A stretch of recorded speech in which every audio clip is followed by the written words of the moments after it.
us, it was a priority with this album to shine a light on all the extraordinary music that is being written by American composers for clarinet and piano.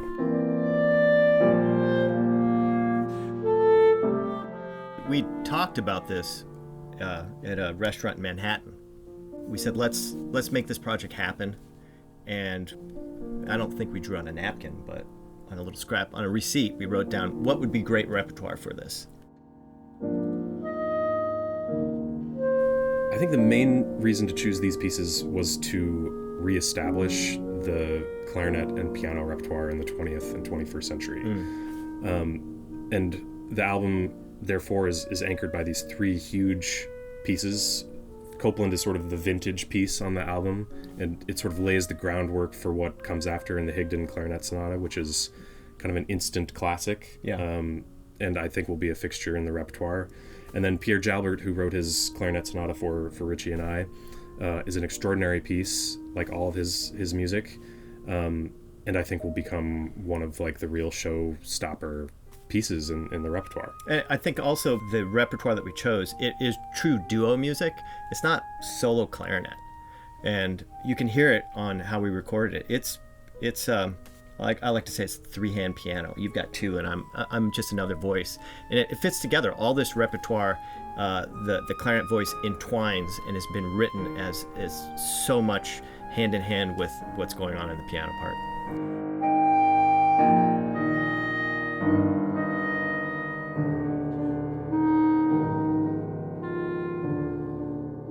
It felt important to also showcase this amazing piece by Joan Tower, which is written for solo clarinet. But like, to use your analogy about a three-handed pianist, this sounds like some multi-armed clarinetist. I mean, there's so much counterpoint and richness in the writing for just clarinet. It's an amazing piece. And to have that as the center piece, the filling of the whole album felt like a good thing to have. It pairs with everything in the album. I mean, there's so much. The Tower has so much in common with all the repertoire. It fits very well.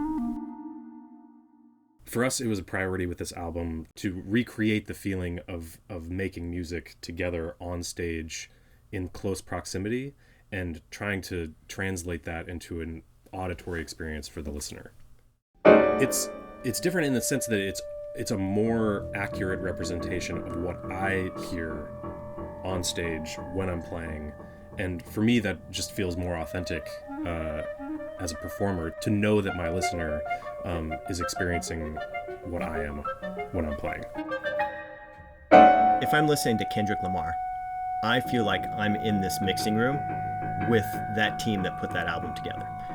And you are getting this visceral feel because you're in a closed acoustic, and you are part of the magic that's happening. And those albums are incredible. Another version of that is Andrew Bird, who records in his living room, and you feel like you are in that living room.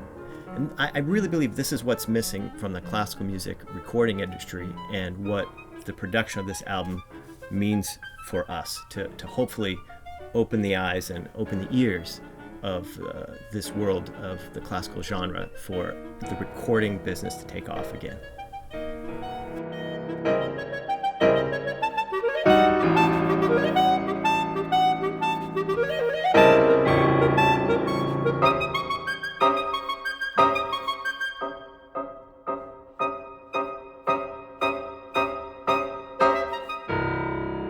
So proud of this album because I think we learned a lot in the process of how to translate, how to make this dream that we had and turn it into a sonic reality.